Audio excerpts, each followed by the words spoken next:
اس مہینے کا آنے والے موسم نور کا استقبال کرنا، اس کے شوق میں بے تابیوں کا اظہار کرنا، یہ اللہ جل شانہ کے ساتھ محبت کی علامت ہے۔ شعبان المعظم کے دن گن گن کے گزارے جائیں کہ اتنے دن رہ گئے ہیں رمضان المبارک میں، اب اتنے دن رہ گئے ہیں رمضان المبارک میں۔ انسانی ذہن میں یہ سوال پیدا ہو سکتا ہے کہ متعینہ وقت پر تو اس مہینے نے آنا ہی ہے، اور اگر زندگی موجود رہی تو اس کو پا ہی لیں گے، تو اس شدت سے انتظار کرنے کا کیا مطلب؟ تو اس کا جواب یہ ہے، بیرون ملک سے کسی کے بزرگ نے، والد نے یا کسی کے بیٹے نے آنا ہو تو وہ 2 ماہ قبل ہی آنکھیں فرش راہ کیے ہوتے ہیں اور گن گن کے دن گزار رہے ہوتے ہیں، اور جو ہی لمحے قریب آتے ہیں تو پھر گھڑیاں اور ساعتیں بھی گنی جاتی ہیں۔ بار بار گھڑی دیکھتے ہیں، ابھی تک پہنچے نہیں، جبکہ یہ طے ہے کہ 5:02 پہ فلائٹ اترے گی۔ تو بار بار گھڑی دیکھنے کا مطلب لاہور سے 2 گھنٹے یہاں گجرانوالہ میں پہنچتے ہوئے لگیں گے، لیکن ہر 10 منٹ کے بعد کہ ذرا پتہ کرو کہاں تک پہنچے ہیں۔ کیا مطلب اس کا؟ مطلب اس کا یہ ہے کہ جب سینے میں کسی کا انتظار رکھا ہوا ہو تو پھر بے تابیاں، بے چینیاں، اضطراب موجود ہوتا ہے۔ ہم دنیا کے لوگوں کے ساتھ جو ربط و رشتہ رکھتے ہیں اس کے مطابق ان کا انتظار ہوتا ہے۔ کچھ آنے والے ایسے بھی ہوتے ہیں جنہوں نے ہمیں بتایا ہوتا ہے کہ فلاں دن ہم پہنچیں گے، اور وہ دروازے پہ دستک دے رہے ہوتے ہیں اور ہم سو کے اٹھ رہے ہوتے ہیں، اور اچانک جب پتہ چلتا ہے کہ فلاں باہر دروازے پہ دستک دے رہے ہیں تو ہم استقبال تو کر رہے ہوتے ہیں، لیکن ہمارے ذہن میں یہ بھی ہوتا ہے وہ میں بھول گیا، تو اب تو یہ کام بھی میرے ذمے ہے، تو مجھے یاد آ گیا ہوتا۔ تو جن لوگوں کے لیے دل میں محبتوں کی جگہ ہو تو ان کے لیے پھر سارے کام مؤخر کر کے ان کے استقبال کیے جاتے ہیں۔ یہ مہینہ اللہ کی رحمتوں کا موسم بہار ہے، چھم چھم رحمتیں برستی ہیں، انوار اترتے ہیں، گنہگاروں کو آتش دوزخ سے نجات بخش دی جاتی ہے۔ تو اس کا استقبال کرنا، اس کے لیے انتظار کرنا، گن گن کے دن گزارنا، لمحے اور ساعتیں بسر کرتے ہوئے بار بار ماہ سیام کا ذکر کرنا، یہ اس مہینے کے ساتھ محبت کی دلیل ہے، اور اس مہینے کے ساتھ محبت اللہ سے محبت کی دلیل ہے۔ اس لیے اس مہینے کا استقبال کرنا، اس کے لیے تیاری کرنا، اپنے گھر کو صاف کرنا، اس کے لیے اپنی اولاد کے دل میں شوق پیدا کرنا اور ماحول پہلے پیدا کرنے کی کوشش کرنا، تاکہ جو ہی یہ ماہ جلوہ گر ہو تو روزہ رکھنے کا مزاج پیدا ہو چکا ہو، تلاوت کلام مجید کا مزاج پیدا ہو چکا ہو، دیگر نوافل اور اچھے اعمال بجا لانے کی عادت پڑ چکی ہو۔ تو شعبان میں ہی اس کی تیاری ہوتی ہے تاکہ رمضان المبارک آتے ہی ہم پوری طرح سے مستعد اور فعال ہو کر کے اس مہینے کی برکتوں کو سمیٹ لیں۔ اللہ کے محبوب علیہ السلام نے ارشاد فرمایا کہ جب ماہ سیام آتا ہے فتحت ابواب الجنہ، تو جنت کے 8 دروازے کھول دیے جاتے ہیں۔ جنت تو اللہ جل شانہ کی کرم نوازیوں کا ایک ایسا خوبصورت منظر ہے کہ آج تک نہ کسی آنکھ نے اس کو دیکھا، نہ کسی کان نے سنا، اور نہ اس کا کوئی تصور کر سکتا ہے، ایسی خوبصورت بنائی ہے۔ وہاں کی ہوائیں جب چلتی ہیں تو گرد نہیں اڑتا، کستوری اڑتی ہے۔ وہاں دودھ کی، شہد کی، مائع معین، کوثر، سلسبیل کی نہریں بہتی ہیں، موتی زمرد کے محلات بنے ہوئے ہیں۔ وہ خوبصورت محل اور وہ خوبصورت جنت کا ماحول، لیکن اس کے باوجود اس خوبصورت جنت کو، مرصع جنت کو، نظیف ترین بقعۂ رحمت کو 11 ماہ تک رنگ و روغن کیا جاتا ہے رمضان المبارک کے استقبال کے لیے، اور جب یہ مہینہ آتا ہے تو اس کے دروازے کھول دیے جاتے ہیں، اور جنت کے 8 دروازوں میں سے ایک دروازے کا نام باب الریان رکھا گیا ہے، جو صرف روزہ داروں کے اعزاز و تکریم کے لیے ہے۔ روزہ دار اس دروازے سے گزر کے جنت جاتے ہیں۔ تو آپ اندازہ کیجئے کہ اللہ نے اس ماہ مبارک کو کیا عزت دی ہے، کیا پروٹوکول دیا ہے، کیا تکریم بخشی ہے کہ نبیوں کا امام، امام المرسلین، خاتم الانبیاء، محبوب خدا اس مہینے کے لیے منتظر رہتے کہ یہ مہینہ آنے والا ہے، یہ مہینہ آنے والا ہے۔ حضرت سیدنا سلمان فارسی رضی اللہ تعالی عنہ فرماتے ہیں کہ شعبان کی آخری تاریخ کو حضور نے ایک خطبہ ارشاد کیا۔ بعض علماء نے کہا کہ یہ شعبان کا آخری جمعہ تھا، یا ہو سکتا ہے کہ آخری جمعہ 29 شعبان کو ہی ہو۔ تو رمضان المبارک سے قبل حضور نے یہ خطبہ ارشاد کیا، جو مختلف کتب احادیث میں موجود ہے۔ یا ایھا الناس، اے لوگو، قد اظلکم شہر عظیم، اللہ نے تمہارے اوپر ایک بہت پاکیزہ، پر نور، عالی مرتبت مہینہ سایہ فگن کر دیا ہے۔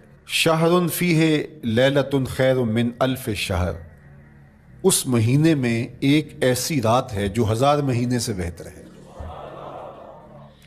جعل اللہ صیامہ فریدہ و قیام لیلۃ تطوع، اس مہینے کے دن کے روزے فرض قرار دیے گئے اور راتوں کا قیام نفل بنایا گیا۔ تراویح کی صورت کے اندر راتوں کے قیام کا ماحول پیدا ہوتا ہے، صلاۃ اللیل پڑھی جاتی ہے، نوافل پڑھے جاتے ہیں کثرت کے ساتھ۔ یہ اس مہینے کی شانیں ہیں، یہ اس مہینے کی رونقیں ہیں۔ اس مہینے میں اللہ تعالیٰ نے خاص کرم نوازیاں عطا کی ہیں اہل ایمان کو۔ ومن تقرب فیہ بخصلۃ من الخیر کان کمن ادی فریضۃ فیما سواہ، ایک نفل کا ثواب ایک فرض کے برابر اس مہینے میں کر دیا جاتا ہے۔ ومن ادی فریضۃ کان کمن ادی 70 فریضۃ فیما سواہ، اور اگر کوئی ایک فرض ادا کرتا ہے تو اس کو 70 فرائض کا ثواب ملتا ہے۔ اس قدر نیکیوں کا اجر بڑھا دیا جاتا ہے، ان کی قیمت بڑھا دی جاتی ہے اس مہینے میں۔ اور پھر ارشاد فرمایا وَهُوَ شَهْرُ الصَّبْرِ، یہ صبر کا مہینہ ہے۔ ہونے کے باوجود بھی انسان تناول نہیں کرتا، ٹھنڈا میٹھا مشروب میسر ہے اور زبان کانٹا بن گئی، حلق خشک ہو گیا، لیکن اس کے باوجود بھی ایک گھونٹ حلق سے نیچے اتارنے کا روادار نہیں ہوتا۔ وضو کرتے بھی احتیاط کرتا ہے کوئی قطرہ آب حلق سے نیچے نہ ٹپک جائے۔ تو یہ صبر سکھاتا ہے، جب ہو بھی تو انسان اس سے گریز کرے، تو جب ہوگا نہیں تو پھر انسان صبر کا عادی بن جاتا ہے، تو یہ صبر کی عادت ڈالتا ہے۔ یہ شہر الصبر ہے۔ پھر فرمایا والصبر ثوابہ الجنہ، اور سنو صبر کا ثواب جنت ہے۔ جو شخص صابر ہوتا ہے اس کا صلہ جنت کی صورت میں عطا کیا جائے گا۔ وشہر المواسات، اور یہ ہمدردی کا مہینہ ہے، باہمی پیار کا مہینہ ہے، الفتیں بانٹنے کا مہینہ ہے، نرم دلی کا مہینہ ہے، ایک دوسرے کے احساس کا مہینہ ہے۔ جب کوئی شخص بھوک اور پیاس کاٹتا ہے تو اس کو پھر محسوس ہوتا ہے، بالخصوص امراء، کہ بھوک کیا بلا ہوتی ہے، اور جو نان شبینہ کو ترستے ہیں اور جنہیں کھانا میسر نہیں آتا ان کی زندگیاں کتنی تلخ ہوتی ہیں۔ تو بھوک اور پیاس احساس پیدا کرتی ہے ان لوگوں کا کہ جو اللہ کی دی ہوئی نعمتوں سے محروم ہیں۔ تو اس لیے یہ ایک قسم کا رحم دلی کا مہینہ ہے، پیار بانٹنے کا مہینہ ہے، یہ الفتیں تقسیم کرنے کا مہینہ ہے۔ وَشَهْرٌ يُزَادُ فِيهِ رِزْقُ الْمُؤْمِنِ، اور یہ ایسا مبارک مہینہ ہے جس میں مومن کا رزق بڑھا دیا جاتا ہے۔ روزہ کھانا بچانے کے لیے، یہ اخراجات کم کرنے کے لیے نہیں ہے، بلکہ اس میں آپ کا رزق اور بڑھ جاتا ہے۔ ایسی ایسی نعمتیں کھانے کو ان لوگوں کو بھی نصیب ہو جاتی ہیں عام دنوں میں جو ان کا مقصوم نہیں ہوتی۔ دسترخوان لگتے ہیں، افطاریاں ہوتی ہیں، سحری کے لمحات ہوتے ہیں، کوئی کسی کو ویسے کھانا کھلائے تو اس دسترخوان پہ کھانے کے لیے آنا اس کا اور رنگ ہوتا ہے۔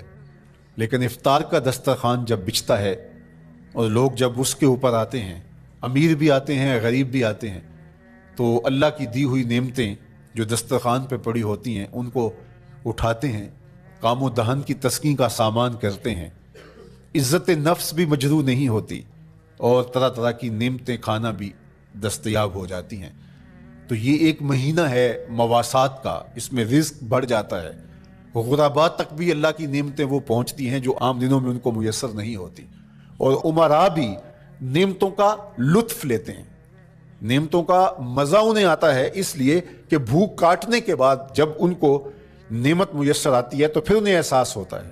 جو شخص ہر وقت سیراب رہتا ہے تو اس کو کیا پتا کہ شدید بھوک کے بعد کھانے کا لطف کیا ہوتا ہے، سخت پیاس کے بعد میٹھا اور ٹھنڈا مشروب جب رگوں کو تر کرتے ہوئے معدے تک پہنچتا ہے تو اس کی تراوت، اس کی ٹھنڈک، اس کی لذت، اس کا کیف و سرور، اس کی عذوبت کس طرح راحت بخشتی ہے۔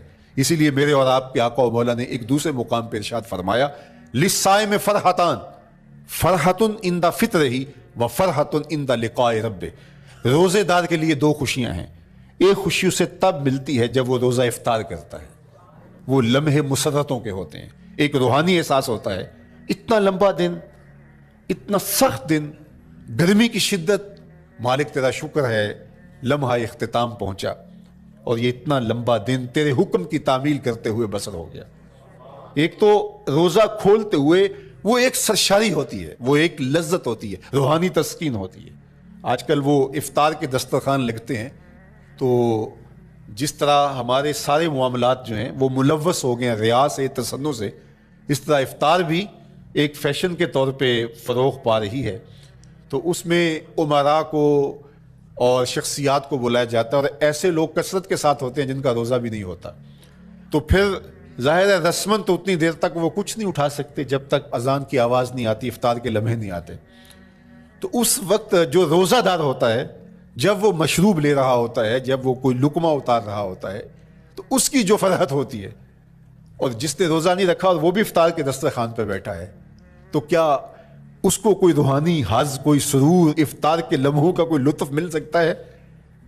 وہ بیچارہ کتنا بے چین ہوتا ہوگا کہ یہ شخص ہے، کمزور ہے، سارا دن مزدوری کر کے آیا ہے اور اس کا بھی تو سارا دن گزر گیا بھوک اور پیاس سے، اور میں صحت مند ہوں اور سارا دن ٹھنڈے ماحول میں رہا ہوں اور مجھے توفیق نہیں ملی، تو وہ گھونٹ کتنے مشکل اس کے لیے ہوتے ہوں گے، اور روزہ دار کے لیے کس قدر وہ آسودہ بخش لمحے ہوتے ہیں کہ جب اس کو یہ مسرت ہو رہی ہوتی ہے کہ مالک تیرا شکر، گرم موسم، زباں کانٹا، حلق خشک، اور تو نے تکمیل تک لمحے پہنچائے اور میرا دن خیریت سے گزر گیا، تو وہ اس کے لیے ایک خوشی کا لمحہ، روحانی مسرت کی کیفیت۔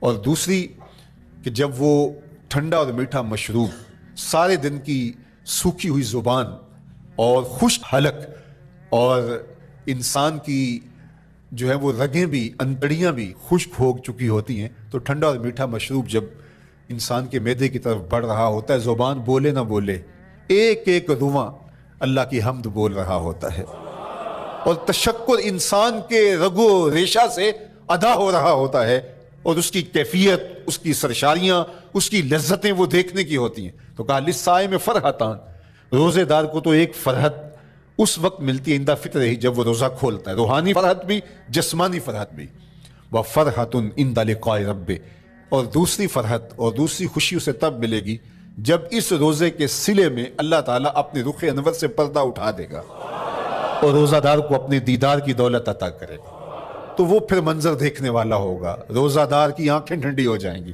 اصل افطار تو وہ ہوگی نا، اللہ اکبر، اصل تو شربت دیدار ملے گا جو روح کی پیاس بجھا دے گا، جو من کی بھوک مٹا دے گا۔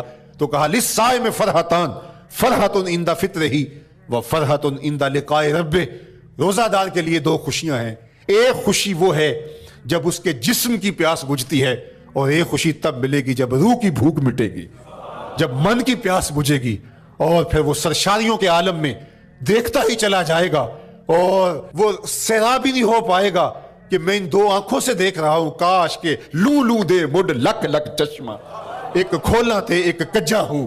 وہ اس آرزو میں ہوگا کہ میرا رواں رواں آنکھ بن جائے اور میں اس دیدار سے فیضیاب ہوتا چلا جاؤں۔ تو وہ کیا لمحے ہوں گے، وہ کیا گھڑیاں ہوں گی، وہ کیا ساعتیں ہوں گی، کوئی لفظ نہیں ہے جن لفظوں میں ان حقیقتوں کو بیان کیا جا سکے، اس لیے کہ وہ منظر ہی وراء الورا ہوگا۔ تو روزہ دار کو فرحت ملتی ہے جب وہ روزہ کھولتا ہے۔ فرمایا وَشَهْرٌ يُزَادُ فِيهِ رِزْقُ الْمُؤْمِنِ، اس میں مومن کا رزق بڑھا دیا جاتا ہے۔ وَمَنْ فَطَّرَ فِيهِ صَائِمًا كَانَ مَغْفِرَةً لِذُنُوبِهِ، جس نے روزہ دار کا روزہ افطار کروایا۔ اللہ کے محبوب فرماتے ہیں کہ ایک تو خود روزہ رکھا، اور دوسری سعادت یہ ہے کہ ماہ صیام میں روزہ دار کا روزہ افطار کروایا۔ آپ شریعت بیضا کو بنظر عمیق مطالعہ کر کے دیکھیں، ماہ صیام میں بہت زیادہ اس بات پہ زور دیا گیا ہے کہ روزہ افطار کرواؤ۔ اپنے گھر میں بیٹھ کر کے روزہ افطار کر لینا یہ بھی سعادت مندی ہے، روزہ نصیب ہو جائے، لیکن اس بات پہ بہت زور دیا گیا ہے ماہ صیام میں کہ ایک ماحول پیدا ہو، لوگوں کو افطار کروائیں تاکہ تمام لوگوں تک اللہ تعالیٰ کی نعمتیں پہنچیں اور لوگوں تک جو ہے وہ رمضان المبارک کی برکتیں پہنچیں۔ تو ارشاد فرمایا وَمَنْ فَطَّرَ فِيهِ صَائِمًا، جس نے روزے دار کا روزہ افطار کروایا، کَانَ مَغْفِرَةً لِذُنُوبِهِ، تو وہ افطار کروانے والوں کے گناہوں کی بخشش کا ذریعہ بن جائے گا۔ یہ افطاری گناہوں کی مغفرت کا سبب بن جائے گی۔ وَإِتْقَ رَقْبَتِهِ مِنَ النَّارِ، اور آتش دوزخ سے گردن کی آزادی کا مجدہ جاں فضا بن جائے گا یہ امر کہ اس نے کسی کا روزہ افطار کروایا۔ وَقَانَ لَهُ مِثْلُ أَجْرِهِ مِنْ غَيْرِ أَنْ يَنْقُصَ مِنْ أَجْرِهِ شَيْءٌ، اور روزہ افطار کروانے والے کو روزہ رکھنے والے جتنا اجر ہی دیا جائے گا، لیکن روزہ رکھنے والے کے اجر میں بھی کوئی کمی نہیں واقع ہوگی۔ جتنا اس نے سارے دن کی بھوک اور پیاس کاٹ کر کے تکلیف اٹھا کر کے روزہ رکھا، جس نے شام کو اس کو افطار کر دیا اتنا ہی ثواب اس کو عطا کر دیا جائے گا، اس کا اجر کم کیے بغیر۔ اللہ اکبر، یہ امت کے لیے اللہ نے کیا پیکج دیا ہے، کیا کرم نوازیاں ہیں اس امت کے لیے۔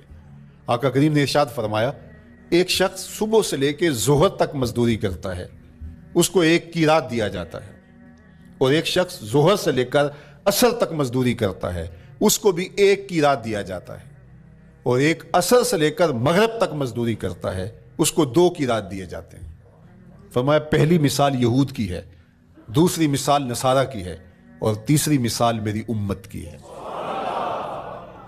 یہودیوں نے اور عیسائیوں نے اس پہ اعتراض کیا کہ ہمارا اجر کیوں تھوڑا ہے، تو میرے اور آپ کے آقا و مولا نے فرمایا تمہارا تھوڑا نہیں، ہمارا زیادہ ہے۔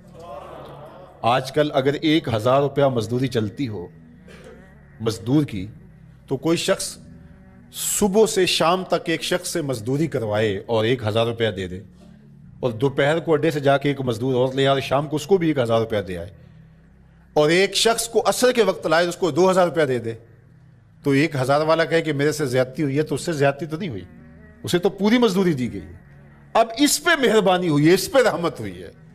تو کہا یہود اور نصارہ کی یہ مثال ہے، ایک صبح سے ظہر تک مزدوری کرے اس کو 1 قیراط، ایک ظہر سے عصر تک مزدوری کرے اس کو بھی 1 قیراط، اور تیسرا بہت تھوڑا وقت عصر سے مغرب تک مزدوری کرے اس کو 2 قیراط۔ کہا یہ امت محمدیہ اللہ صاحب الصلاوات کو دیا گیا نور ہے۔ تو ایک شخص نے سویر سے لے کر شام تک روزہ رکھا، بھوک کاٹی، پیاس کاٹی، سخت شدت کی گرمی سہی، اور ایک شخص نے شام کے وقت اس کو روزہ افطار کروا دیا۔ اور سنو حضور علیہ الصلوۃ والسلام کا فرمان، جب حضور نے فرمایا کہ اس کو پورا اجر ملے گا پہلے کے اجر کو کم کیے بغیر، تو صحابہ کا تو دل تڑپنے لگا کہ یہ کتنی بڑی بات ہے۔ اب آپ جانتے ہیں کہ یہ زمانہ ایسی معاشی خوشحالیوں کا نہیں تھا، لوگوں کے پاس تو نان شبینہ بھی میسر نہیں ہوتا تھا۔ تو صحابہ نے جو سوال کیا، قالوا یا رسول اللہ صلی اللہ علیہ وسلم، انہوں نے کہا اے اللہ کے پیارے رسول صلی اللہ علیہ وسلم، لیسا کلنا یجد ما یفطر الصائم، ہم میں سے تو ہر بندہ یہ طاقت نہیں رکھتا کہ روزہ دار کو روزہ افطار کروا دے۔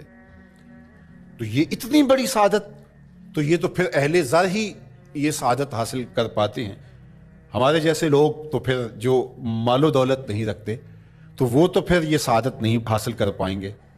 تو میرے اور آپ کے آقا و مولا نے کیا فرمایا؟ قال، حضور نے ارشاد فرمایا یؤتی اللہ ھذا الثواب، یہ ثواب اللہ اسے شخص کو بھی عطا کرے گا، من فطر صائما علی مزقۃ لبن او تمرۃ او شربۃ من ماء، فرمایا کہ یہ اجر اللہ اس کو بھی عطا کرے گا جس نے کسی کا روزہ ایک گھونٹ دودھ سے کھلوا دیا، یا ایک کھجور سے کھلوا دیا، یا پانی کے ایک گھونٹ سے اس کا روزہ افطار کروا دیا۔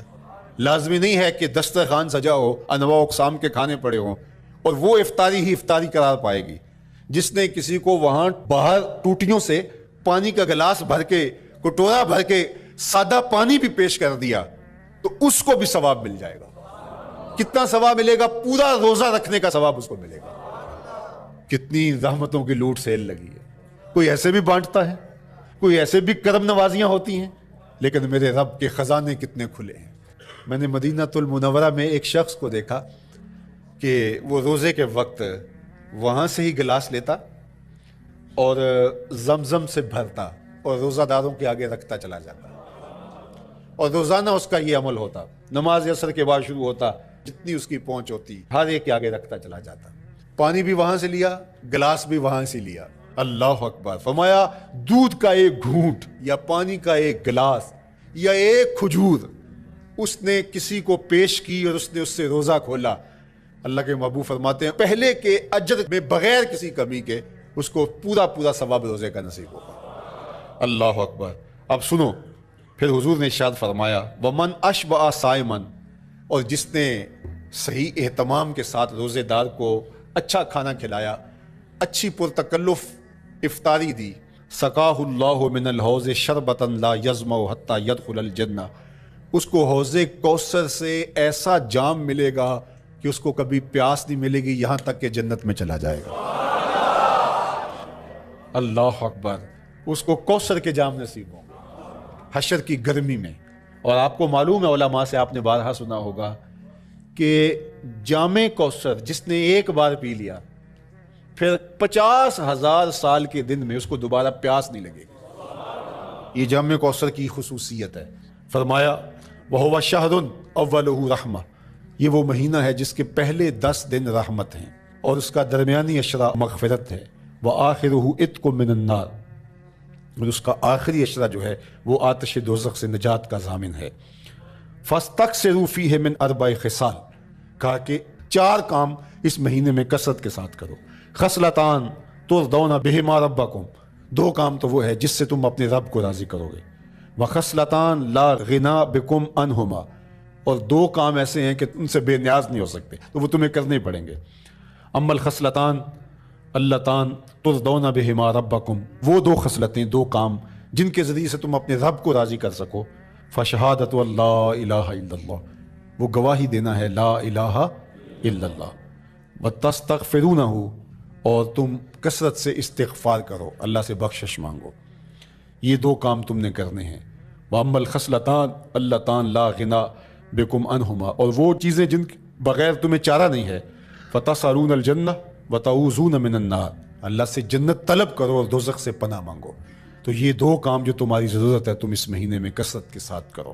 تو یہ مہینہ رحمتوں کی لوٹ سیل کا مہینہ ہے، یہ کرم نوازیوں کے امٹتے ہوئے دھارے ہیں، یہ سیل رحمت ہے جو کہ من کی سیرابی کا سبب و ذریعہ ہے۔ خوش نصیب ہیں جو ماہ صیام کو خوبصورتی کے ساتھ بسر کرتے ہیں، اس کے آنے سے پہلے استقبال کرتے ہیں، گھروں میں صفائی کریں، اہتمام کریں، مساجد میں اہتمام کریں، تاکہ بچوں میں یہ شوق پیدا ہو کہ ماہ صیام آ رہا ہے۔ جب ہم بچے تھے تو ہمارے والدین رمضان المبارک سے قبل ہی رمضان المبارک کی تیاریاں شروع کر دیا کرتے تھے۔ اس وقت گھر میں شربت تیار ہوا کرتے تھے گڑ کے، اور وہ پہلے ہی مائیں گھر میں تیاری کرنا شروع کر دیا کرتی تھی۔ ایک شوق پیدا کرنا مقصود ہوتا ہے۔ تو کچھ چیزیں ایسی ہیں کہ آرڈر لکھیں اور 1 سیکنڈ میں گھر پہنچ جائے، لیکن کچھ چیزیں یہ جو ہے وہ تیار کرنی چاہیے، شوق پیدا ہو۔ گھروں کے اندر ماؤں کو چاہیے کہ افطاری کو اہتمام کے ساتھ تیار کریں تاکہ بچوں کو شوق پیدا ہو اور یہ ایک ماحول پیدا ہو، قرآن مجید کی تلاوت کا ماحول پیدا ہو، جاگنے سونے کے جو ہے وہ شیڈول مرتب کیے جائیں، مساجد کی آبادی کا سامان کیا جائے،